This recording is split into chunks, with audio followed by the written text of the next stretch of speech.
మెదక్ జిల్లా కొల్చారం మండలంలో ధాన్యం కొనుగోలు కేంద్రాలు ప్రారంభమయ్యాయి. మండల పరిధిలోని కొంగోడు, జలాల్పూర్, అసాన్పల్లి, కుల్చారం, వరిగుంటం, పోతాంశెట్టిపల్లి, అప్పాచిపల్లి గ్రామాల్లో నర్సాపూర్ ఎమ్మెల్యే సునీత లక్ష్మారెడ్డి మంగళవారం ఈ కేంద్రాలను ప్రారంభించారు. ఈ సందర్భంగా ఆమె మాట్లాడుతూ రైతులు దళారులను నమ్మి మోసపోవద్దని, ప్రభుత్వం ప్రకటించిన మద్దతు ధరకు తమ ధాన్యాన్ని విక్రయించాలని సూచించారు. ఈ కార్యక్రమంలో మండల అధ్యక్షులు గౌరీశంకర్, మాజీ జెడ్పీటీసీ శ్రీనివాసరెడ్డి, మాజీ జెడ్పీటీసీ మేఘమాల సంతోష్ కుమార్, మండల యువజన అధ్యక్షులు తనుకులపల్లి సంతోష్ రావు, కోనాపూర్ రవితేజారెడ్డి, గణపూర్ నరేందర్ రెడ్డి, సొసైటీ డైరెక్టర్ రైతులు పాల్గొన్నారు.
దానికి సంబంధించి వరి కొనుగోలు కేంద్రాలను ప్రారంభించడం జరుగుతోంది. మరి ఈ కొనుగోలు కేంద్రాలకు తీసుకొచ్చి రైతులంతా కూడా వారి యొక్క ధాన్యాన్ని అమ్ముకోవాల్సిందిగా, ఈ యొక్క కొనుగోలు కేంద్రాలను ఉపయోగించుకోవాల్సిందిగా కూడా నేను రైతులందరికీ కూడా విజ్ఞప్తి చేస్తా ఉన్నా. దళారుల వ్యవస్థ నిర్మూలించాలన్న ఆలోచనతో గత ప్రభుత్వంలో కేసీఆర్ గారి నాయకత్వంలో ఈ కొనుగోలు కేంద్రాలన్నీ కూడా ప్రారంభించడం జరిగింది. కాబట్టి మరి రైతులందరూ కూడా మరి వారు పండించినటువంటి ధాన్యానికి మద్దతు ధర వచ్చే విధంగా కొనుగోలు కేంద్రాలకు తీసుకురావాల్సిందిగా నేను కోరుతా ఉన్నా. మరి ఈసారి ధాన్యానికి 2389 రూపాయలు మరి కేటాయించడం జరిగింది. కాబట్టి రైతులు ఈ యొక్క సదవకాశాన్ని ఉపయోగించుకోవాల్సిందిగా నేను విజ్ఞప్తి చేస్తా ఉన్నా. కానీ అధికారులకు ఏంటంటే కొనుగోలు కేంద్రాలు ప్రారంభించేంత ఉత్సాహం రైతుల ధాన్యం కొనుగోలు చేసేందులో మాత్రం లేదు అని చెప్పేసి స్పష్టంగా నేను తెలియజేస్తా ఉన్నా. ఎందుకంటే మరి ప్రజాప్రతినిధులు లేకుండా కావాలని లోకల్గా దబా అన్నీ కూడా కొనుగోలు కేంద్రాలను ప్రారంభించమని చెప్పేసి హుకుం జారీ చేయడం జరిగింది. పాపం ఇటు పిఎస్ఎస్ చైర్మన్లు కానీ, ఎఫ్పిఓలు కానీ, లేకుంటే గ్రామంలో ఉన్నటువంటి ఐకేపీకి సంబంధించినటువంటి వాళ్ళందరూ కూడా భయభ్రాంతులకు గురి చేసి మరీ కొనుగోలు కేంద్రాలను ప్రారంభించడం జరిగింది. నేను ఈరోజు ప్రారంభిస్తా ఉన్నాను. వాళ్ళు దాదాపు ఒక వారం రోజులు అవుతుంది. ఎలక్షన్ కోడ్ పోయింది కాబట్టి ఈరోజు నుంచి ప్రారంభిస్తా ఉన్నా. ఇంతవరకు సంచులు లేవు, మరి అదేవిధంగా తాళ్ళు లేవు, మరి ఇప్పుడు ధాన్యం కూడా వస్తుంది. ఫెసిలిటీ ఇక్కడ లేకుండా మీరు కొనుగోలు కేంద్రం రాస్తే నిర్లక్ష్యం జదా లేదా అని నిర్లక్ష్యం చేయట్లేదు అని చెప్పేసి నేను అడుగుతాను. పోయినా సరే అదే విధంగా కొనుగోలు కేంద్రం ప్రారంభిస్తే సంఘం కోసం మేమంతా కూడా వారి కోసం మేము అధికారులతో ఇప్పించేటువంటి వచ్చింది. కొనుగోలు రైతులకు సంబంధించి ఎక్స్పోర్టేషన్ లేక ఇబ్బంది పడుతుంది. దానిపైన కూడా మేము మరి పరిశీలి చేయాల్సిన పరిస్థితి వచ్చింది. రైతు కొనుగోలు తర్వాత ఇమీడియట్ వారి ఖాతాలో డబ్బుగా కూడా డిమాండ్ చేస్తా ఉన్నాం. అంతేకాకుండా పోయినసారి సన్న ఓట్లు పండిస్తే మేము 500 రూపాయలు బోనస్ ఇస్తామంటే ఒకసారి ఇస్తే రైతులందరూ కూడా నమ్మి మరి సన్న ఓట్లు వేసుకున్నారు మొన్నటిసార్లు. దానికి ఇంతవరకు బోనస్ ఇవ్వలే. మన జిల్లాకి 32 కోట్ల రూపాయలకు సంబంధించినటువంటి బోనస్ అమౌంట్ పెండింగ్ ఉంది. మన నర్సాపూర్ నియోజకవర్గానికి సంబంధించి 8 బోనస్ అమౌంట్ పెండింగ్ ఉంది.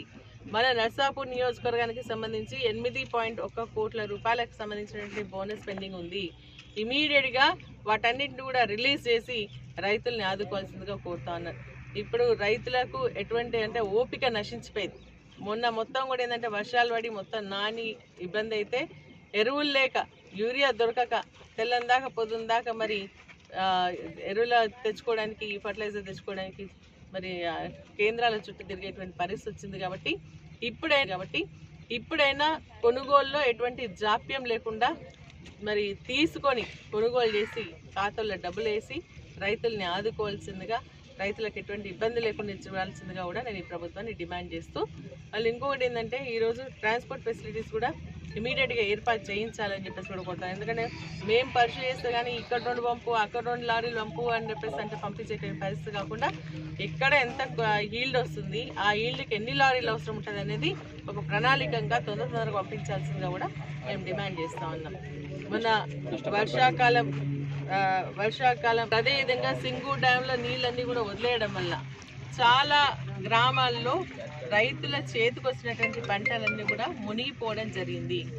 ఆ మునిగిపోయినటువంటి పంటల్లో కూడా నష్టపరిహారం ఇవ్వాలని చెప్పేసి మేము డిమాండ్ చేస్తే మొన్న జిల్లాకు కేంద్రం నుంచి ప్రతినిధులు రావడం జరిగింది. ఎంత నష్టం జరిగిందో చూద్దామని చెప్పేసి వస్తే అటు మెదక్కు సంబంధించినటువంటి వాళ్ళు కొన్ని ప్లేసెస్ చూపించేసి మరి నష్టం జరిగినటువంటి కొల్చారం కానీ హత్నూర కానీ చిలర్చేడు మండలాలకి సంబంధించి ఎక్కడ కూడా చూపించలేదు. మళ్ళీ బ్రిడ్జ్ ఏవైతే మనకు బ్రిడ్జిలు ఉన్నాయో ఈ సింగూరు డ్యామ్ నుంచి వదిలేనటువంటి నీళ్లు పోతున్నాయో ఆ బ్రిడ్జ్ పైన కనీసం ఒక 2-3 మీటర్ల పైన నుంచి నీళ్లు పోవడం జరిగింది. కాబట్టి ఆ చుట్టుపక్కల మొత్తం అంతా కూడా రైతుల పంట నష్టపోయింది, పత్తి పంట మొత్తం పోయింది.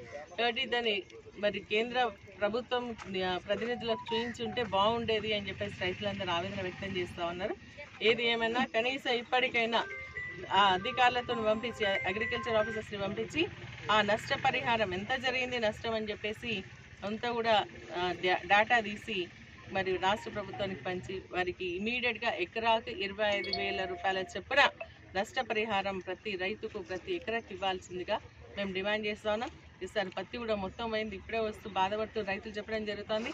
ఎప్పుడు కూడా 10-12 టన్నులకు సంబంధించినటువంటి క్వింటాల పత్తి వచ్చేది ఇప్పుడు కేవలం 2 క్వింటాలకు మాత్రమే వస్తుందని చెప్పేసి అంటా ఉన్నారు. కాబట్టి అది కూడా మరి ఇప్పుడు కేవలం 2 క్వింటాలకు మాత్రమే వస్తుందని చెప్పేసి అంటా ఉన్నారు. కాబట్టి అది కూడా మరి దాన్ని కూడా నష్టపరిహారం అంటే నష్టం జరిగింది కాబట్టి నష్టపరిహారం ఇవ్వాల్సింది కూడా ప్రభుత్వాన్ని డిమాండ్ చేస్తూ ఉన్నాం.